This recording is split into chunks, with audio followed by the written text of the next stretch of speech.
Hi everyone. यार आप लोग जेई एडवांस 2026 के लिए तैयारी डेफिनेटली कर रहे होंगे। तो पेपर अटेम्प्ट स्ट्रेटजी हमारी क्या होनी चाहिए वो इस छोटे से वीडियो में हम देख लेते हैं कि पेपर हमें अटेम्प्ट कैसे करना है। और वो चीज़ आप अपने मॉक टेस्ट में आइटरेट करके देख लीजिए कौन सी आपके लिए बैठ रही है। कितने मिनट पे आपको कौन से सेक्शन को चेंज करना है वैसा सब है ना। तो ये दोनों पेपर्स पे हम अप्लाई कर सकते हैं। मैं एक पेपर की बात कर लेता हूँ, ठीक है। मान लीजिए पेपर 1, पेपर 2 में भी सेम ही स्ट्रैटेजी आप अप्लाई कर सकते हैं। तो 3 घंटे का हमारा पेपर रहता है डेफिनेटली, है ना। टोटल टाइम हमारा 3 आवर्स का है। तो मैं ये सजेस्ट करता हूँ इन जनरल, ठीक है, ऑन एन एवरेज, मतलब मेजॉरिटी ऑफ द बच्चों के लिए ये वैलिड रहता है कि आप सबसे पहले केमिस्ट्री से स्टार्ट करिएगा, ठीक है। केमिस्ट्री का क्या होता है, थोड़ा कॉन्फिडेंस बिल्डिंग अप होती है। जनरली हमें पता नहीं चल पाता है कि कहाँ पे हम गलतियाँ कर रहे हैं। तो शुरू में जैसे मैथ्स से शुरू किया आपने, क्वेश्चन का आंसर निकाला, वो मैच नहीं किया, डीमोटिवेशन होती है। केमिस्ट्री में थोड़ा कम होती है, थ्योरेटिकल पोर्शन भी होता है, तो बंदा कहता है कि सही होगा, घर पे आके भले पता चले कि गलत हो गया, बट पेपर में वो उतना कह लीजिए कि डिमोटिवेशन टाइप का नहीं होता है। वो केमिस्ट्री स्ट्रांग भी रहता है ज़्यादातर बच्चों का। तो केमिस्ट्री शुरू करिए around, I would say anywhere between 35 to 45 minutes, ठीक है। आप दे सकते हैं, उससे ज़्यादा नहीं दीजिएगा।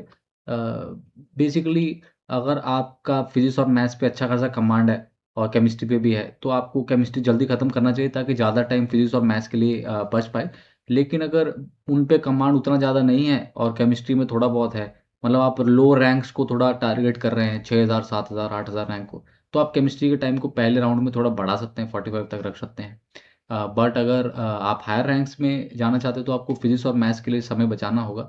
तो वो उसके लिए केमिस्ट्री समय थोड़ा बचाया जा सकता है, 35 टू 45 मिनट्स आप दे सकते हैं। उसके बाद आप फिजिक्स से भी शुरू कर सकते हैं, मैथ्स से भी शुरू कर सकते हैं, जो भी आपका स्ट्रांग हो, है ना। दोनों में से which ever portion is strong, go for that. I would suggest कि आप इसमें दोनों में मतलब एक पहले करिए एक बाद में करिए। 45 मिनट्स जरूर दें, इरिस्पेक्टिव ऑफ आपका कितना स्ट्रेंथ है या नहीं है, क्योंकि उतना समय देने से इंडिविजुअल कट ऑफ्स वगैरह आप क्लियर कर पाएंगे। और हर सब्जेक्ट में कुछ कुछ आसान क्वेश्चन जरूर होते हैं। कई बार क्या होता है कि हम एक सब्जेक्ट हमारा फेवरेट है, उसको हमने पकड़ लिया और सारा टाइम उसी को दे रहे हैं, ठीक है। उससे एक तो इंडिविजुअल सब्जेक्ट की कट ऑफ में दिक्कत आ सकती है, दूसरा उस सब्जेक्ट में अब बहुत हार्ड क्वेश्चन होंगे वो शायद ना बन पाए। उससे बेहतर है कि जो सब्जेक्ट आपका कमजोर है उसके शायद इजी वाले आप बना लें। तो उसके लिए 45 मिनट्स ये आपने दे दिए और ये हमारा पहला राउंड यहाँ पे हो जाएगा। अब अगर आपको लगता है, मान लो आप हायर रैंक्स को एम कर रहे हैं, ठीक है, तो आप केमिस्ट्री को और 10 15, हायर रैंक मतलब लोअर एंड पे 6000 7000 वैसा, अगर आप वैसा एम कर रहे हैं तो केमिस्ट्री को थोड़ा और टाइम दे सकते हैं, 10 से 15 मिनट, ठीक है। और मतलब not more than 1 hour. Chemistry को 1 घंटा से ज़्यादा देंगे फिर तो गलत बात है, वो नहीं दीजिएगा। और अगर आप अच्छे रैंक्स चाह रहे हैं, 3000 4000 या उससे पहले वाले, उस सिनेरियो में फिर यहाँ पे जो 35 था उसके बाद फिर आप 10 उठा सकते हैं, तो 35 और 10 45 ओवरऑल हो जाएगा, 45 मिनट्स टोटल हो जाएगा। वो 15 मिनट जो बचेंगे वही 15 मिनट फिर ओवरऑल मैथ्स में हमें देने हैं। केमिस्ट्री में 45 मिनट अगर दे दे तो 15 मिनट ही बच रहे। फिजिक्स का तो फिजिक्स तो अपने 15 मिनट ले जाएगा यहाँ पे ना।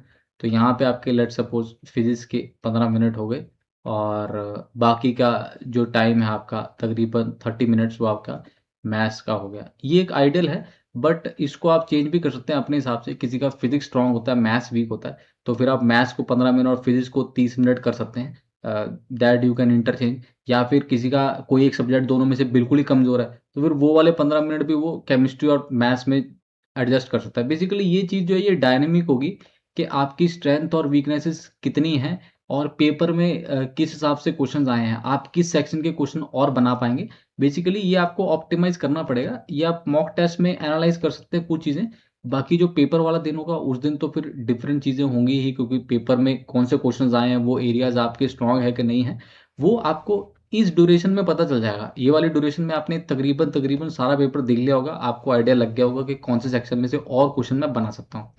बहुत ज़्यादा टाइम केमिस्ट्री को नहीं दीजिए, क्योंकि केमिस्ट्री में हमेशा लगता रहता है कि यार मैं बना लूंगा, फिर वो बाद में नेगेटिव मार्किंग हो जाती है। सिंसियर एस्पिरेंट जो है वो अच्छा खासा टाइम मैथ्स और फिजिक्स को देते हैं। स्पेशली मैथ्स का पेपर लेंदियर साइड पर रहेगा तो उसमें ज़्यादा समय चला जाना है।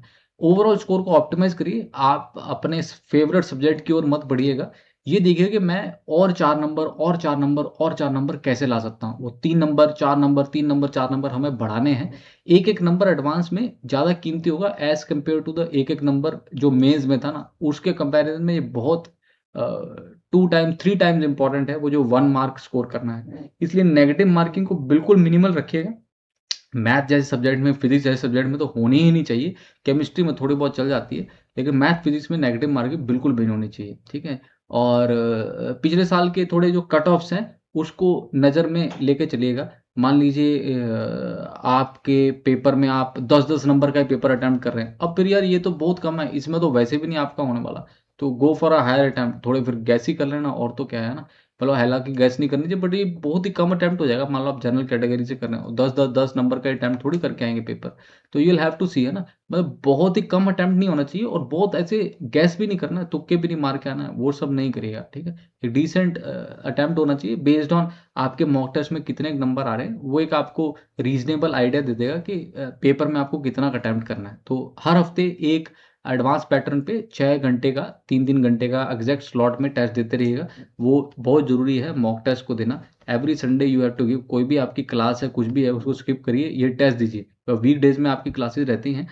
संडे को आपको ये स्लॉट्स फ्री रखने हैं। सुबह का टाइम जे एडवांस का, दोपहर का टाइम जे एडवांस का, उसी टाइम में आपको 6 घंटे के पेपर 1 और पेपर 2 देने ही देने हैं। और उसके स्कोर को टैबुलेट करते चलिए, उसको एनालाइज़ करिए, कहाँ पे स्कोप ऑफ इम्प्रूवमेंट है, पेपर अटेम्प्ट स्ट्रैटेजी को मैं और कैसे रिफाइन कर सकता हूँ, वो आप इंडिविजुअल लेवल पे कर सकते हैं। बट मोटा-मोटा ये रहेगा, इससे बहुत ज़्यादा डेविएट मत करिएगा, ठीक है? और मेरी एडवाइस है कि केमिस्ट्री से ही शुरू करना, बट आपका कुछ और पैटर्न है, आप नीचे कमेंट करके हमसे पूछ सकते हैं कि मैं ऐसा कर सकता हूँ, वैसा कर सकता हूँ। I will read those comments and I will guide accordingly, है ना? तो कमेंट में आप पूछना चाहें तो पूछ सकते हैं। बाकी हम छोटे-छोटे स्ट्रैटेजी सेशंस भी लेते रहते हैं, आप उनमें भी आके पूछ सकते हैं, ठीक? Alright, I hope this is useful.